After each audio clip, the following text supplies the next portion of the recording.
এর মধ্যে নিশ্চলতা আছে, উচ্ছ্বাস আছে, আর আছে মাদকতা। কাজেই সোমেশ্বর বা সোমনাথ আসলে শিবের সেই দিকটাকেই তুলে ধরে। নেশা শব্দটা শুনলেই মানুষ ভাবে এটা বোতল থেকে আসে। পৃথিবীর সবচেয়ে বড় আর সবচেয়ে জটিল রাসায়নিক কারখানাটা ঠিক এখানেই রয়েছে। কিন্তু যদি বাইরের কোনো রাসায়নিক গ্রহণ করেন, ওগুলো আপনাকে অক্ষম করে দেবে। কিন্তু যদি নিজের ভেতরে সঠিক রসায়ন তৈরি করেন, সে এক প্রবল সক্ষমতার প্রক্রিয়া হয়ে উঠবে। তো শিব ঠিক এটাই দর্শান।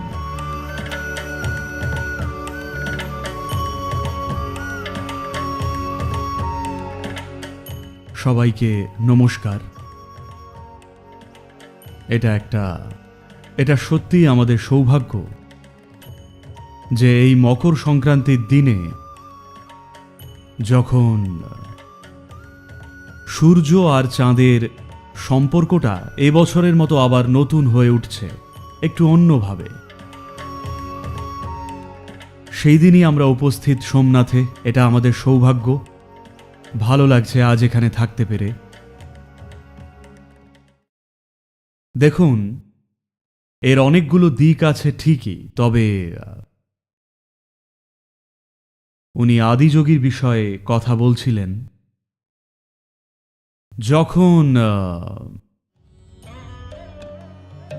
যখন আমি এই মুখমণ্ডলটা তৈরি করতে চাইছিলাম, আজ এটা পৃথিবীর সবচেয়ে বড় আবক্ষ ভাস্কর্য, গিনেস রেকর্ডেও আছে, আর এটাই বিশ্বের সবচেয়ে বড় মুখমণ্ডল।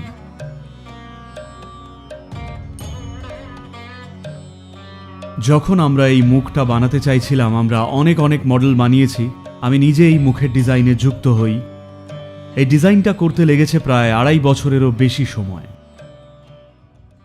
আমার মাথায় একটা ধারণা ছিল, কিন্তু তাকে একটা মূর্ত রূপ দিতে বেশ কিছুটা সময় লেগে যায়। আমি আসলে যা চাইছিলাম, আমি এমন একটা মুখ চাইছিলাম যার মধ্যে দিয়ে নিশ্চলতা, উচ্ছ্বাস আর নেশাতুরের প্রকাশ ঘটবে। নিশ্চলতা, কারণ এটাই অস্তিত্বের স্বরূপ। শিব মানেও তো এটাই, নিশ্চলতা বা স্টিলনেস। উচ্ছ্বাস, কারণ সেটাই জীবনের প্রকৃতি। নেশাতুর, যদি এই নেশাই না থাকে, আমি জানি এটা একটা ড্রাই স্টেট, আমি মদ্যপানের কথা বলছি না, আমি বলছি মাদকতার কথা। যদি মাদকতা না থাকে, কোনো মানুষই অক্লান্তভাবে কোনো কিছুরই অনুসরণ করতে পারে না। একটু আধটু আপনাকে নিজের ভেতরেই একটু নেশাতুর হতে হবে। দেখুন, এই পান করা বা নেশা শব্দটা শুনলেই মানুষ ভাবে এটা বোতল থেকে আসে। কিন্তু এটা একটা সত্য। আজ এটা বৈজ্ঞানিকভাবে প্রমাণিত এবং প্রতিষ্ঠিত সত্য যে এই পৃথিবীর সবচেয়ে বড় আর সবচেয়ে জটিল রাসায়নিক কারখানাটা ঠিক এখানেই রয়েছে। এটাই সেটা। আপনি যদি একজন ভালো ম্যানেজার হতেন এই কারখানাটার, আপনি এমনি কেমিস্ট্রি তৈরি করতেন যা আপনাকে পরমানন্দ আর সুখময়তায় ভরপুর করে তুলত। আপনি যদি খারাপ ম্যানেজার হন, তাহলে আপনি উদ্বেগ তৈরি করবেন, আপনি তৈরি করবেন হতাশা আর ভয়। যোগশাস্ত্রে সোমসূত্র বলে একটা ব্যাপার আছে, যে কিভাবে নেশাতুর হতে হয়। বাইরে থেকে গ্রহণ করা কোনো রাসায়নিক পদার্থ নয়, বরং নিজের সিস্টেমকে এমনভাবে পরিচালনা করা যাতে তা সবসময় এক চূড়ান্ত সুখকর স্তরে থাকে। কাজেই সোমেশ্বর বা সোমনাথ আসলে শিবের সেই দিকটাকেই তুলে ধরে, যেখানে মানুষ ভাবত যে তিনি বুঝি পান করছেন। না, তিনি নিজের রাসায়নিক কারখানাটা দারুণ রেখেছিলেন। যোগ বলতে এটাই বোঝায়। তাই আমরা চেয়েছিলাম এই 3টে দিকই যেন ফুটে ওঠে এই একটাই মুখমণ্ডলে। জানি না, আপনারাই খুব কাছ থেকে দেখে বলুন, এটা কি সত্যি এই 3টে দিককে তুলে ধরছে? এর মধ্যে নিশ্চলতা আছে, উচ্ছ্বাস আছে, আর আছে মাদকতা। দেখুন, জীবনের নানান দিককে প্রকাশ করা, আমরা কোনো নৈতিকতার কথা বা কোনো মূল্যবোধ বা নীতির কথাও বলছি না। আমরা বলছি জীবনের বিভিন্ন মাত্রার বা ডাইমেনশনের কথা, যা সত্যি এই জীবনকে সবচেয়ে কার্যকরী করে তোলে।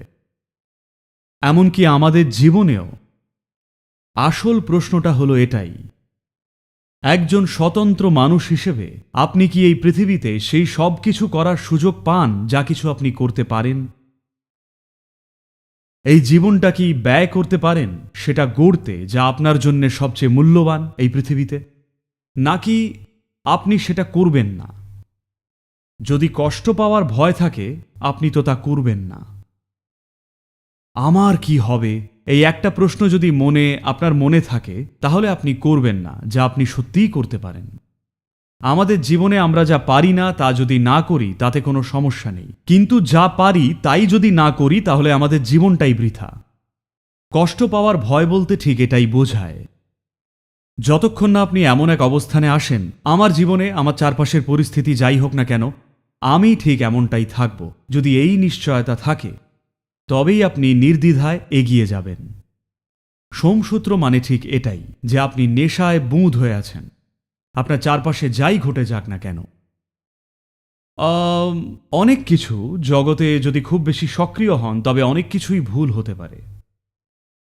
অনেক কিছু যত বেশি করবেন তত বেশি ভুল হতে পারে, জানেন তো। কিন্তু যাই ঘটে যাক না কেন আমি ঠিক এমনই থাকব, যদি এই ভরসাটুকু আপনার ভেতরে থাকে তবেই আপনি নির্দ্বিধায় এগোতে পারবেন। আপনি আপনার পূর্ণ সম্ভাবনাকে খুঁজে দেখবেন। যদি ভয় থাকে কষ্ট পাওয়ার, তবে প্রতিটি পদক্ষেপই হবে অর্ধেক। তাই সোমেশ্বর বা সোমনাথ বলতে শুধু এটাই বোঝায় যে আপনি যথেষ্ট নেশাতুর।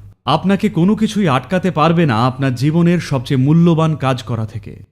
এর জন্যেই আপনার নেশাটা দরকার।